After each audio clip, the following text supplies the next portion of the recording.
Grazie. Devi fare tutto girare su quella slide. Va benissimo. Thanks a lot. So it's a special pleasure to be here. I really want to thank the organizers for giving me this occasion to talk, and I feel really so happy and honored to give this talk for Giorgio. Let me just mention this slide that I actually showed it 10 years ago, but it's still valid. These were my early days with Giorgio. It was in around 82, at a time when I was thinking of moving from particle physics and supersymmetry and things, strange things, to statistical physics. And at some point I heard a lecture by Giorgio, and then I was also reading these Les Houches lectures. I was not in Les Houches, but there were clearly some things that I found very stimulating in this thing. Things that I understand very well now when he says when the replica symmetry group Pn is broken, Pandora's box is opened and we gain nothing by closing it again. That's certainly a true statement. The second one, it's less clear to me. I still haven't understood it, but I still have a few years to understand that, which is instantons in the replica space seem to be connected to Griffith singularities. I had thought a bit about that at some point, but it's still a bit fuzzy. And then came, of course, our collaboration. It's actually also the 30 years of the book. So I mean, I thought it was a good way to celebrate it with my chairman and with Giorgio. Here are a few sentences that I underline in the introduction of the book. And we said, we are firmly convinced that the techniques developed for spin glasses, the replica theory, the tap approach, and the cavity method can be applied to a myriad of other problems that otherwise are very difficult to handle. I think this is a true statement. And then we say, a newcomer, even convinced of the importance of the subject, may feel rejected by the apparent difficulty of the complicated algebra. We think that the moment is ripe to try a presentation of these techniques that demonstrate their essential simplicity. This I don't know if we succeeded, but at least a few persons learned about it at some point. We had to sell the book. We had to sell the book. And the last point is that often at some point it was mentioned, it was referred with students who were passing the books to each other, do you have the beyond? And I like that. I like that because this beyond is really at the heart of what I have thought from the beginning, and I was immediately extremely interested by this beyond, by what are the various fields that you can address where you can enter through this gate. And Phil Anderson in '89 had mentioned that spin glass could be seen as a cornucopia. I have mentioned here on this slide a few of the developments that have been arising since these early days in various fields. I will not go through all of these boxes because it will take half of my seminar, but I flash it for you and you will have them. Probably behind each of these words, there are tens of people who are working, or maybe hundreds in some case. So it gives you an idea of how broad the field has become. It has also been, and it's only the beginning. That was a reaction of Jean-Philippe Bouchot when I presented this cornucopia in Cargès. He told me, well, it's only starting. And he had in mind in particular this box where there are still things many things that are to be done. It is also a cornucopia in terms of technique. Again, I leave it to you to read all that. There have been quite a few techniques which have been developed for studying these problems, and in terms of concepts. So today I want to talk about statistical physics and statistical inference, which relates to three of the boxes, mainly to three of the boxes that I had described at the beginning. It is related to machine learning, neural network learning. It's of course related to statistics in large sense, and to information theory and code. Statistical inference, in a nutshell, it's just when you want to infer a hidden rule or hidden variables from data.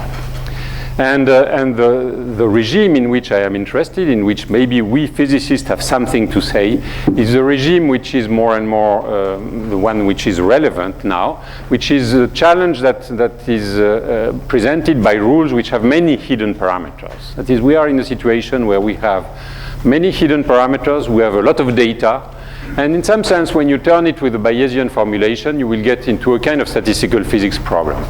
And I will explain you on some examples how in this statistical physics problem, generally the inference amounts to trying to find a crystal phase in a system which may be very complicated. And finding a crystal phase is not always so easy. There are all kinds of tricks. There is metastability, glassiness, first order transitions, and so on.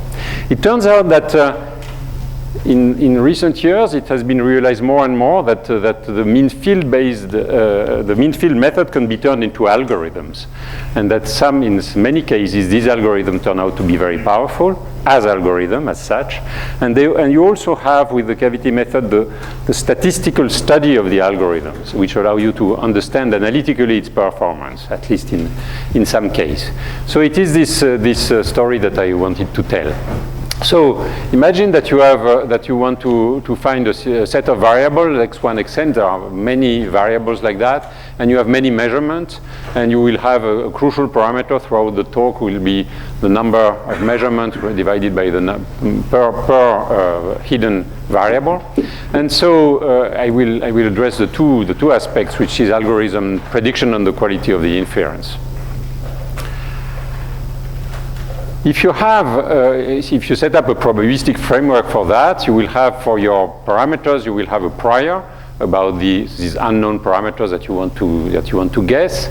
Then you have, given, if you know the parameter, you have a kind of channel, a measurement channel, which tells you what is the probabilistic relationship between the measurement and the parameters. So if you know the parameters, here is the probability of the measurement. And then what I will typically do in the whole talk is to use a Bayesian inference, in which you say that what you want to do is to compute what is the probability, or at least you want to study the probability of the parameters given the measurements, and it's proportional to the prior times the probability of the measurement given the parameters.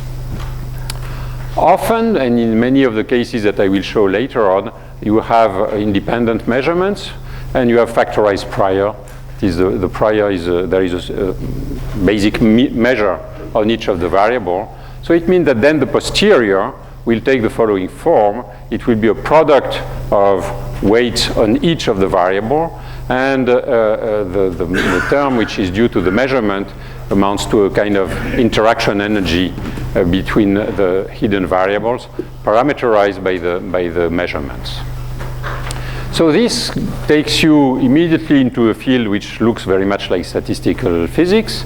You have statistical physics which quench disorder. You are really interested in these variables x.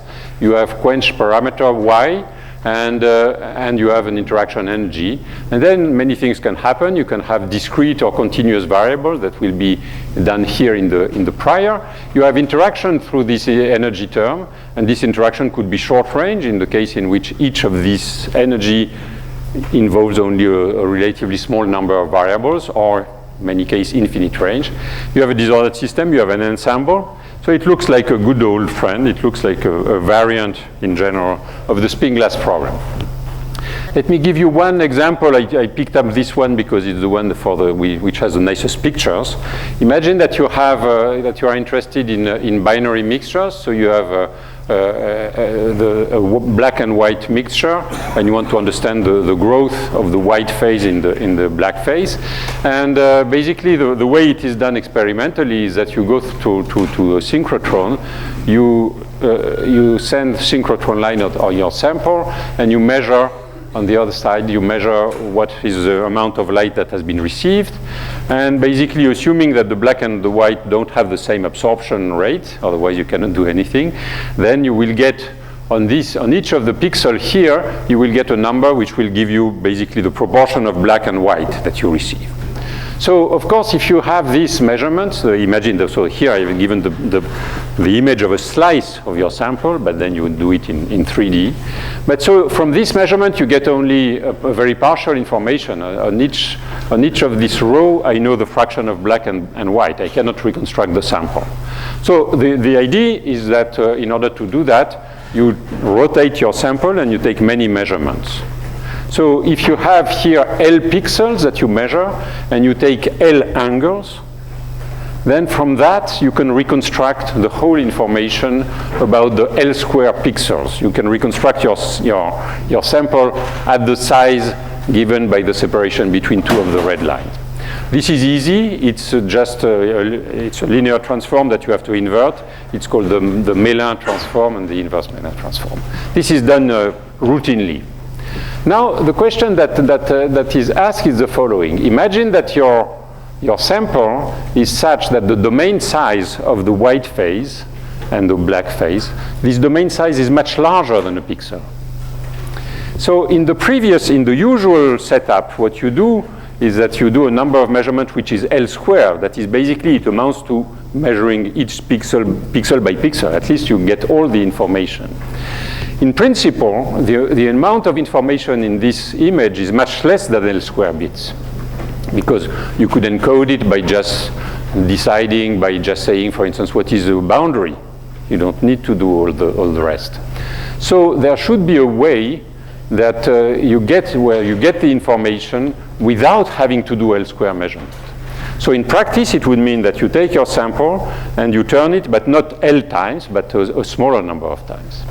And that can be done. So for instance, in this example, with this very image, digitalized on a 1,000 by 1,000 grid with also 1 million pixels, in principle, to do it exactly with the Mellin transform, you should rotate it 1,000 times. You should take 1,000 measurements. Instead, you can do it with only 16 measurements, but with a smart reconstruction method. So what is a smart reconstruction method in this case? It is the following. You have to set up a prior on your sample. So I transform it basically, it's a kind of Ising model. On each site there is a variable which is 1 or -1, depending if the phase is black or white. And then the measurement tells me the sum of all these spins here is equal to something. That's what I have measured for each of the rows, and then I will rotate that. And so I have a certain number of measurements. And then I have a prior. And the prior that I will use here is very natural. I have to put something. I mean, if I were measuring an image which is just pure noise, I would need the L square measurement. But I'm measuring something which has structure, and the structure is a correlation length. So here what you can do is put as input, decide that you put an Ising model on that. And in fact, if you even have an idea of the correlation length, you can adapt to the J, but otherwise there are some ways that you can learn the best value of the J. And so you use this Ising model as a prior, and then you have the measurements.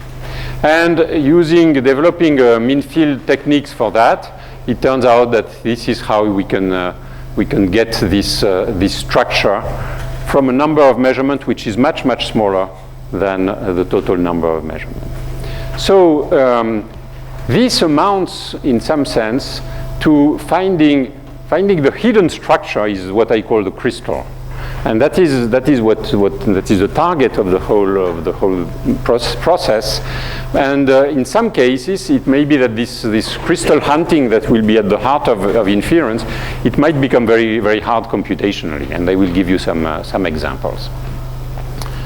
So I want to explain a little bit how this can be done with mean field algorithms, and I decided to give a very brief historical development on the mean field method, just to put it in perspective. It does not go as far as the synchronization of the oscillators that were mentioned by Stefano this morning.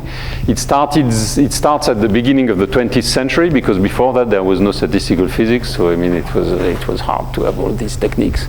But it starts with Weiss, beta piles, and then there is a whole development in glassy systems.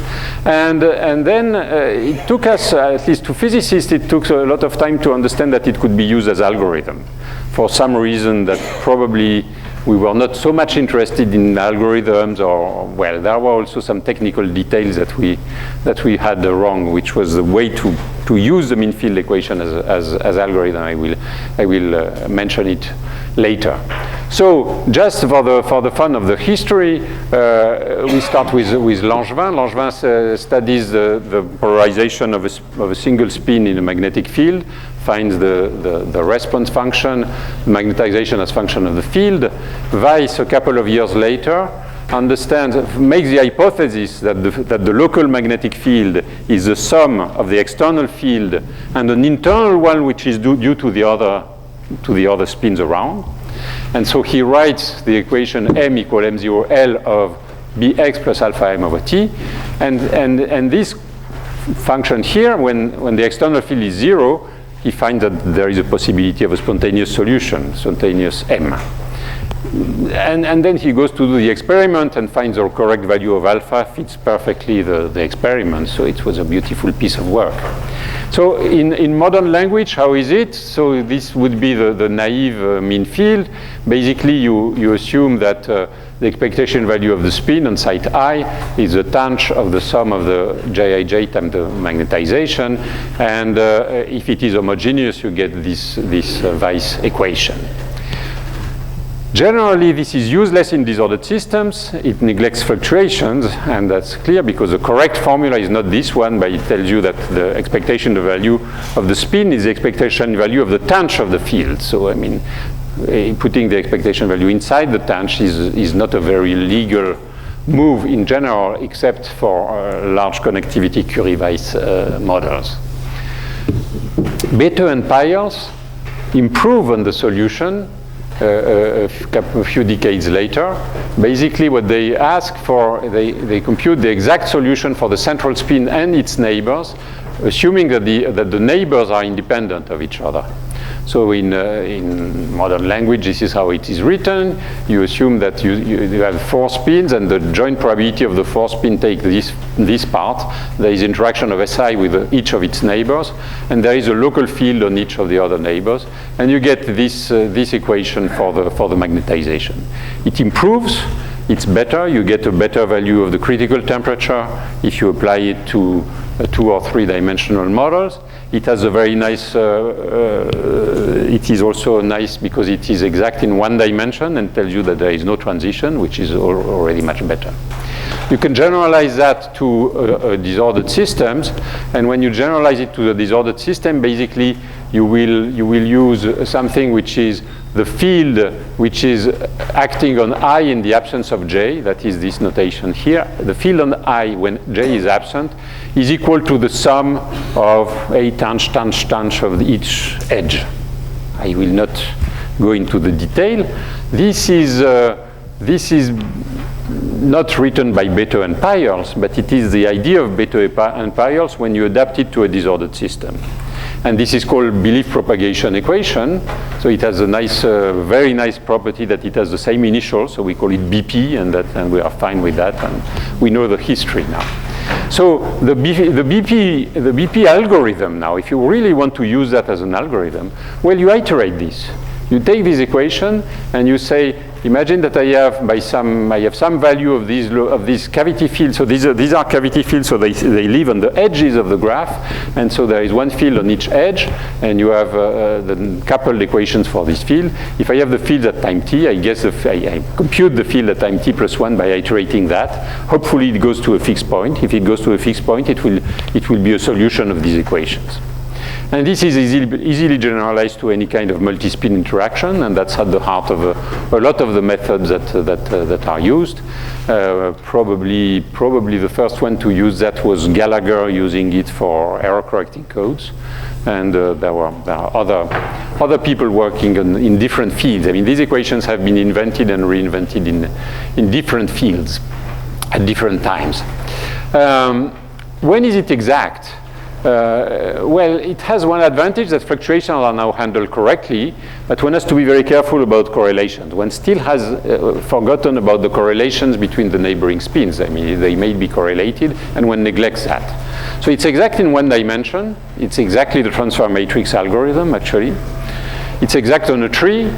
It's exact on locally tree-like graphs. And it's exact in some cases of infinite range problem. Let me mention this on locally tree-like graphs. Basically, if your variables sit on a locally tree-like graph, it means that any loop is long, it's of size log n. So it means that basically if the correlations decay at long distance, if I suppress I, j and k have very small correlation that goes to 0 in the large n limit. So then it means that the BP, which is an approximation a priori, becomes correct at large n. There are two important developments on that. The special case of infinite range models, and basically when you write this equation for infinite range model, you realize that first of all the couplings, for instance in the SK model, the couplings are small, so you can linearize the BP equation in terms of the coupling. And then you also see that the field that arrives on I in the absence of J, the absence of J is only a very small perturbation because most of the field comes from n-1 neighbors. And this small perturbation, you can treat it perturbatively. And so it tells you that this field on I in the absence of J is nearly the total field on I up to a small correction. You treat that to first order in perturbation, and you find coupled equation for the local fields. These are called the tap equations. It's actually one of the nice way to derive the tap equation, I think. And again, you have this tap equation, and you can use them as algorithm. And there you have to be careful about the time indices. The best way is you remember that I had said in order to transfer that into an algorithm, you take the field at time t, and it gives you a field at time t plus 1. You keep track of all these time indices in the algorithm, and you find that in tap, the field at time t plus 1 is a function of the field at time t and the field at time t minus 1. So once you have done that, you can test these equations, and you find that they are converging, and they are giving you a good result. It took us quite a long time to fix this story of time indices for some reasons that I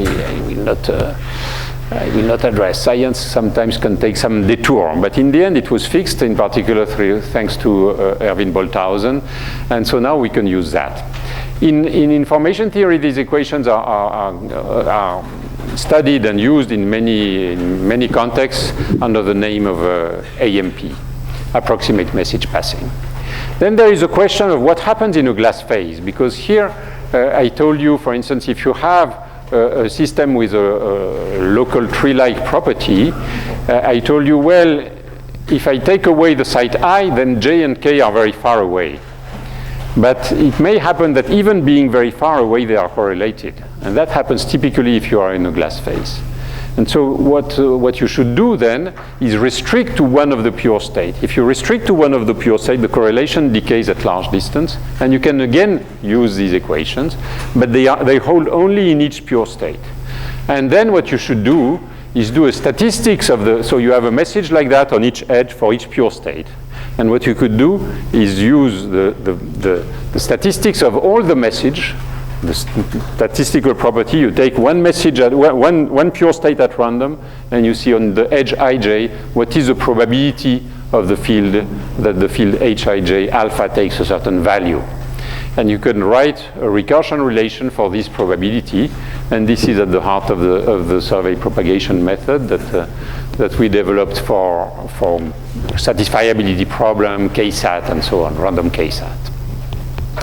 So let me give one example of where these ideas of using mean field equations as algorithm can be applied, and it is the idea of a set of problems that take the name of generalized linear regression. So I have my unknowns, and I suppose that the measurement will depend on linear combinations of the unknown, exactly as I had, for instance, in the ecography case, and I have a prior which is factorized, and so the probability of the variables given the measurement takes the old form which is here, and here I have a certain channel, that is, I will suppose that the measurement, for instance, will be a noisy version of the sum of f mu I xi. Tomography is in this framework, but also I will show you linear regression, perceptron learning, compressed sensing, and so on. So for instance, imagine that I have perceptron learning.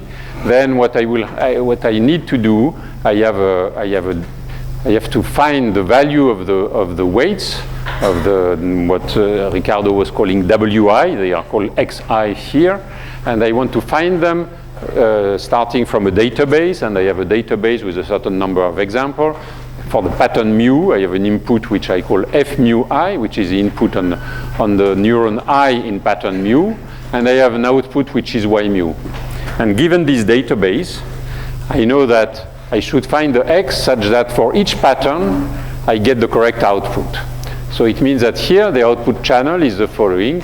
It's just that y mu, the output, should be, for instance, if I have a sine function, the sine of sum of f mu I xi. So it's typically, perceptron learning is typically in this field of generalized linear regression. Linear regression itself also, I mean, if you want to take in the usual example, you have a set of individuals. For individual mu, you have expression of a disease, which level of expression you call it y mu.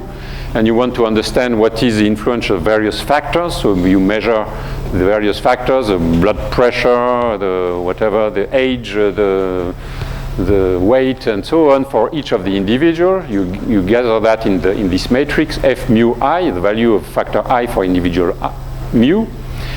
And you want to find the best weights of the factor. That is, you do a mean square minimization, the sum of y mu minus sum of f mu I xi square. And you will probably want to regularize that with some norm on the factors. And this norm, you can take the various forms of the norm. You can have just the sum of xi square, or you can take the sum of absolute value of xi, which is a very popular lasso regularization, because when you take absolute value of xi, it tends to favor the value of xi equals 0. So then you can put a lot of factors, but then by putting a large penalty in front of this term, you put a lot of factors a priori, but a lot of them will be chosen to 0 in the result.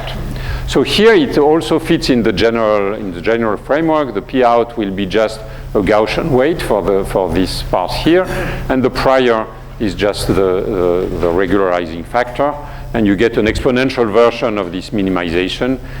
You get a finite temperature version of this minimization. The last example I want to show is compressed sensing. Here you have unknown variables, which could be, for instance, the pixels on this image, or rather, I would be interested not on the pixels themselves, but on the value of the projection of the image on a wavelet basis. And it's nice because when you have an image like that and you project it on wavelet basis, you find that a lot of the wavelet coefficients are nearly 0. And that's normal because in the wavelet coefficient, what you do, typically you take two neighboring pixels and you take the sum and difference of the pixel. So if you have a uniform zone, the difference of the pixel is nearly 0. And that you will find that in all images. That's how you can compress. Actually, you can basically ignore the coefficients which are 0 or put them equal to 0, and you don't perturb too much the image. So here I will use that. I will use the fact that I know it is an image, so I know that in a correct basis it is sparse. It is sparse. It means that the local variable, the projection on the wavelet, has a certain tendency to be 0. And this I can implement in choosing a prior which has this property. So for instance, I will say that with probability 1 minus rho, the pixel is 0. And with probability rho, the pixel is chosen from something. We often take a Gaussian distribution. So in this case, it's called Gauss-Bernoulli case. Then what we do is a set of linear measurement, exactly as we were doing in tomography before. And you have a number of linear measurement plus noise. So it means that the channel here is just e to the minus. Again, it's a Gaussian noise added on the linear transformation. And the compressed sensing regime is a regime in which you take a number of measurements which is smaller than the number of variables, and still you want to reconstruct the image. So here you can do the whole machinery on this system of the generalized linear regression. There have been quite a few papers on that. In modern language, you write it in a factor graph like that. You have the variables. You have the measurements which give you some constraint on the variables. These are the P out here. They depend on numbers f mu I. And then you have the local measure, which is a prior. It is very important, and I will come back to that, that in this case, the f mu I are independent random variables. This allows you to derive the cavity equation and the tap equation for this problem. So it takes a while to write them because these are continuous variables. These are real variables. So writing the probability distribution of real variables is a bit complicated. But it turns out that the only thing that matters are the first two moments of the distribution of the variables. So you can close on a finite number of parameters. This goes back to old days to work on the perceptron, that applying the cavity that I had done long ago, but never applying it as an algorithm because I don't know. And then there have been some work by Hopper and Winter, by Kabashima, by Dono, Maleki, Montanari, Bayati, Montanari, Rangan, etc., etc. There is a whole industry of that. And basically what you get is an algorithm, which is an iterative algorithm. You iterate the mean field equation, and it works quite well. And you can also study the iteration of these equations, and it gives you the phase diagram. And in some cases you can get a rigorous study. Andrea and his collaborators have pioneered that. And so you have an algorithm which is also under control, which is something which is quite useful.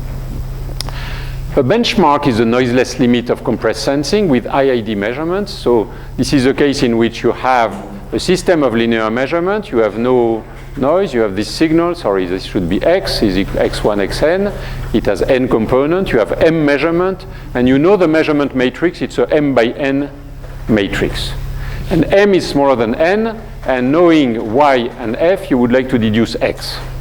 So immediately, all the students, when I present that, they tell me it's not possible, and they are right. It's not possible except that you assume that not only m is less than n, but you know that x is sparse. So you have a prior. You know that you want to find a solution which has a lot of zeros.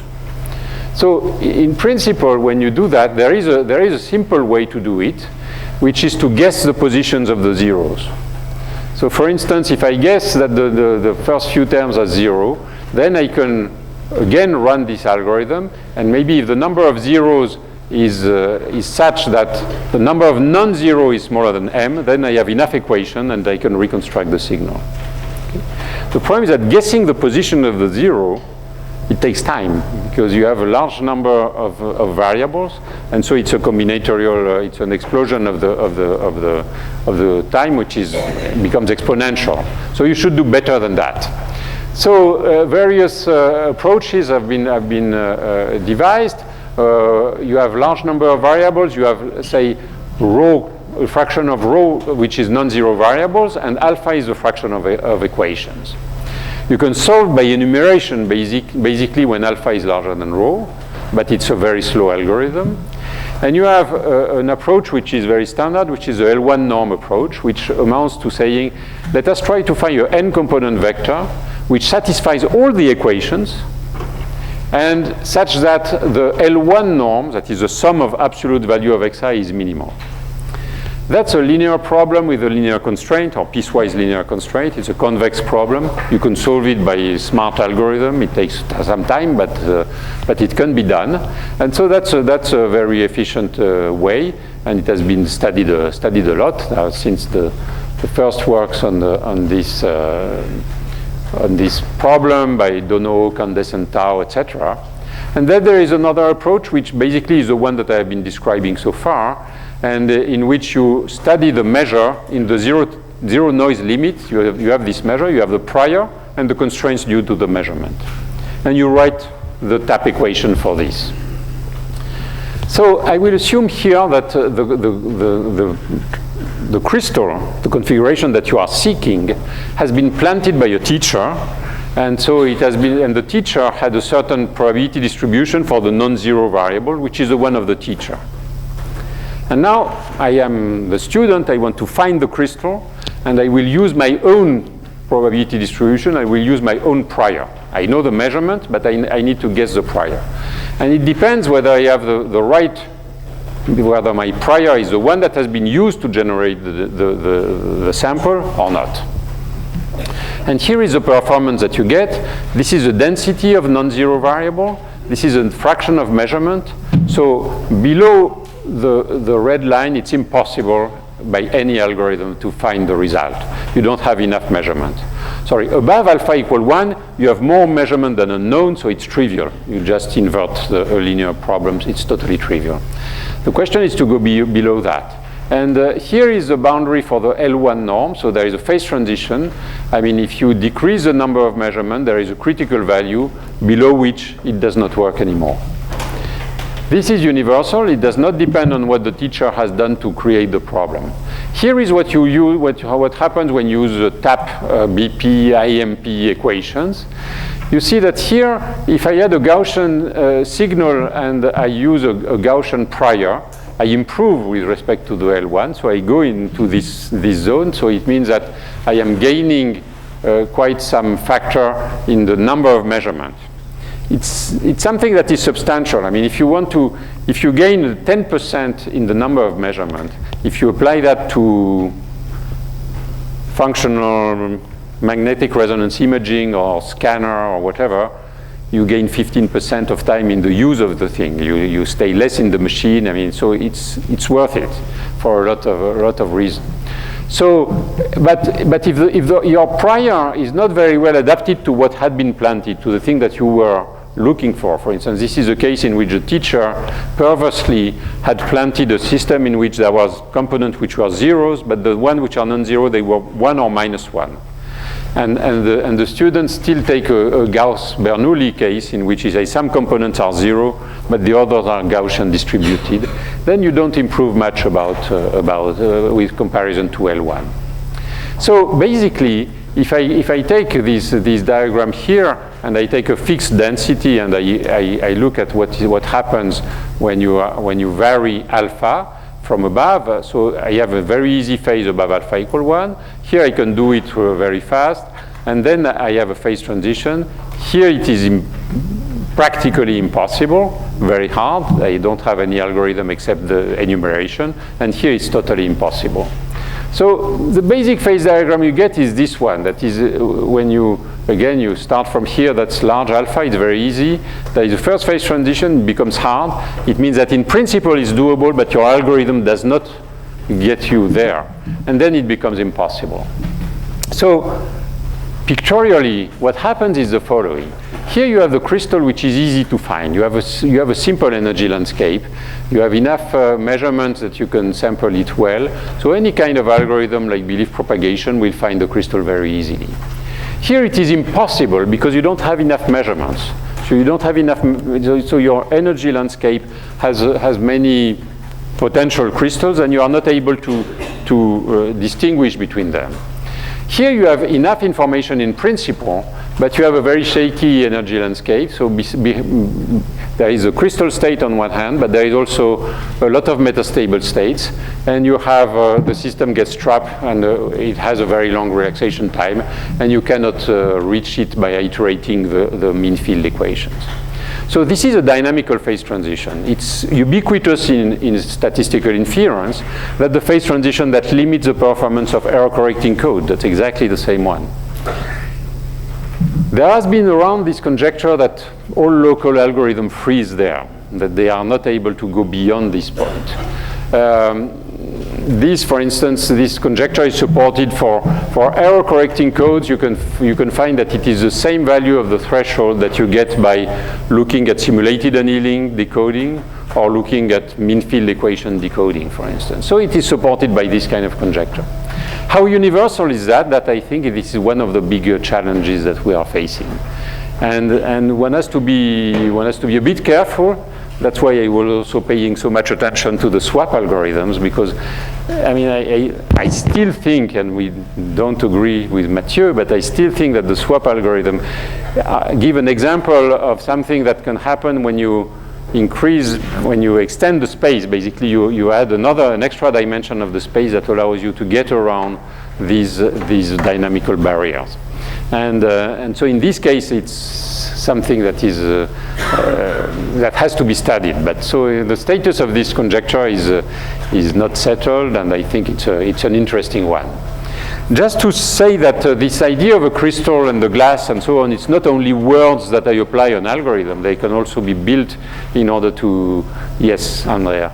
Regarding the conjecture, if you define local in the computer science, it is strictly local, and if the problem is Bayesian, this is easy to conjecture. Yes, but okay, the problem is with the controversy. I mean, the problem is what is local.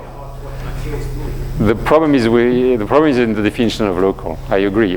Local, but if you extend the dimension of the space, and I don't know, that's another.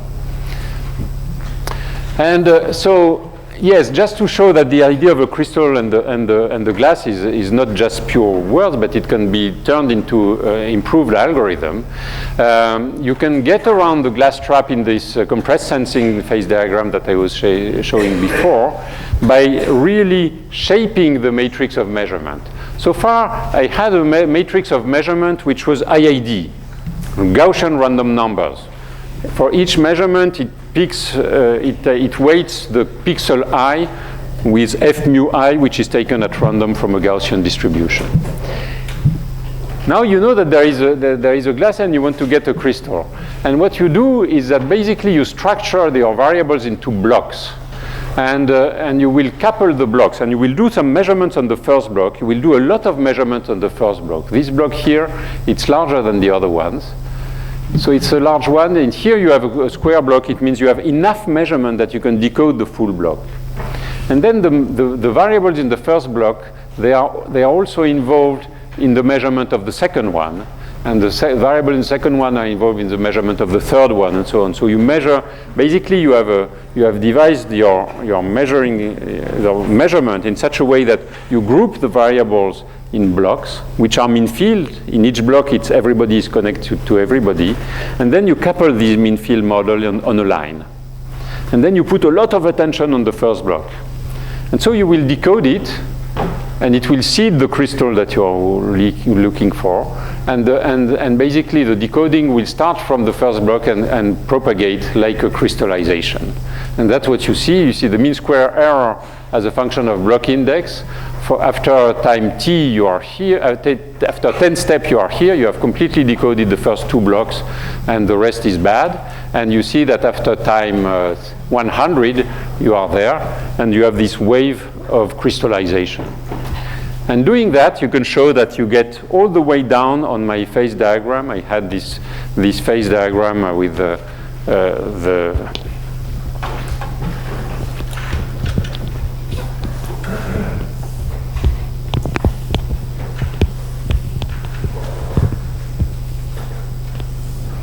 I had this phase diagram here, and so this is the easy region. This is the region which was hard. And this is totally impossible because there is not enough information. And by seeding the crystal, you can get down to the diagonal. That is, you can completely decode the whole thing. I just want, in a very short time, mention another grand challenge that I think is very interesting. I insisted on the fact that this is all what we did is based on the fact that the quench disorder was IID, and I think it's very important to go beyond that because otherwise it's extremely fragile and limited for the application. And so far there has been only basically one extension, which is a case in which F has some rotational invariance, in which it can be written as UDV, where D is a diagonal matrix, and U and V are random orthogonal matrices with uniform measures. And I want to insist on that, and I take the example of the Hopfield model. So this is the SK model, but with J, which are just written like that. Everybody knows that. If you would write tap equation, the first guess would be to say, well, it's the same tap equation. I mean, it's Jij, Si, Sj. I just take the paper of tap, and these are my tap equations. These are wrong, because in tap, you just assume that I influences J, which influences back I. But what happens in Hopfield is that Jij, Jjk, Jki is non-zero. There are some correlations. You have to take into account these loop correlations. And so one way to do it is to introduce Hubbard-Stratanovich variables. And so to decouple the variables. You have the spin variables and the projection on the pattern. And then what is on the edge are IID variables. These are the pattern variables. And so you write the correct tap equation with this method. This is just an application in some sense of the cavity method. Now, I have studied the extension of that in a case in which the patterns themselves, they are not IID, but they are composite. And I think it's important to go to this part of that is so far in what we did as physicists, at least in neural network models, we always assume that the patterns are IID. And when you study a little bit, when you look at what happens on the databases that are being used now in deep networks and so on, it's not at all like that. The patterns, they are not IID, and they are typically they have a combinatorial disorder. I mean, a pattern is a superposition of elementary features. And these features themselves can be a combination of other features and so on and so forth. If I take a picture of this, I have a table, it's a combination of this and that, and these are pieces, these are features, each feature is a sub-feature and so on. I think this combinatorial structure has not been studied at all, and it is very important in any kind of what I say, model of the world. So I think that we should really work on having a much better model of the world than what we have been having now. And basically, if you just take the Hopfield model and you study this case of combinatorial patterns, you can redo another Hubbard-Stratanovich transformation. It gives this ugly thing, but the picture is easy. You have the original neurons, you have the projection on the pattern and the projection of the features. And you have messages which are exchanged on this graph. And it's something which is very interesting, that just by changing the structure of the world, that is the structure of the patterns, you realize that writing the mean field equation, they are written naturally in terms of 3 layers. The neurons, the projection on the pattern, the projection of the features intermediate. And if the features have some sub-features, I will have a layer here of variables which give me the sub-features. So this points to, I think, one conjecture, which is that basically the success of deep network, it's maybe also related to, everybody has his theory on the success of deep network, so you've heard the one of Ricardo. Mine is the fact that I think that they are particularly adapted to the world, and the world is intrinsically has this combinatorial disorder structure. That is that you see something, especially when it has been applied to language or to vision, and these are superposition of elements which are themselves superposition of other elements. And it's a type of disorder that we have not studied much. And in this case, at least, we understand how it goes. So I have asked you 2 big challenges for the next few years. And I think that it will add to the cornucopia that we had before, and that's a good way to stop and say happy birthday, George.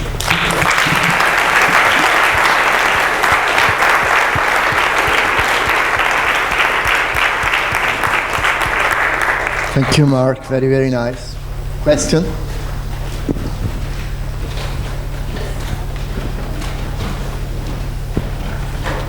No question? You mentioned this, that nature is like this combinatory of features. But don't you think that it is basically the way we see the nature, that we see this, and then deep neural networks are really imitating the structure of the brain? I mean, it's basically that we see features and then combination of features and then combination of features. Yes, when I say nature, I don't want to say nature. Maybe I would like to. What I think is that this idea applies to the systems in which these deep networks have been applied most successfully so far. And these systems, they are basically analysis of images, and that's typically segmentation. So it's really due to a way of analyzing the image. Maybe there are other ones. And language. And language is very typical of something which has this combinatorial structure, which is not just, in my model, it's very simple. It's a superposition of random features. But then for language, you need a semantics. So you need a grammar. You need to say, okay, how you can combine the feature and how the features are combined from sub-features. You need rules. But this, in principle, is a type of disorder that could be studied. What I want to insist on is that in the old days, we were using basically either IID patterns or patterns which maybe have Gaussian correlation with a certain kernel.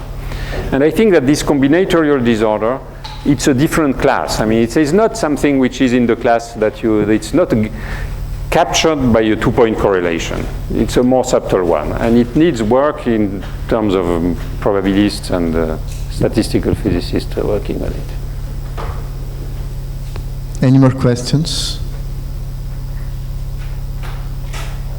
Yes, Freddy. Yeah, in all these cornucopia that you have presented, I mean, how these reconstruction models or these sort of statistical inference models would apply, for example, in the case of biological evolution. I mean, how you would fit these sort of models to describe some specific problems in biological evolution. Well, I am not. Give me a general I am not saying that. I mean, I described inference, which applies to a subset of these problems. I'm not saying that inference applies to all of them. What I listed here is problems in which there have been used some ideas of spin glasses, like for evolution, punctuated equilibria, for instance, is typical of what has been used. Now you could be much bolder and say the scientific activity is an activity of inference. I mean, you find experimental data and you want to infer hidden rules, and you can put a sparse prior saying that the rule should be expressed in short terms and so on. And so then but then it's the whole scientific activity that you put into that. But I don't have any result on that, at least. I don't want to put everybody out of job. Any more questions? If not, we'll meet tomorrow morning. First, we thank Marc again. And all the speakers for today. Tomorrow morning, we'll have Giorgio talk at 10 o'clock. Okay. Giorgio will self-chair.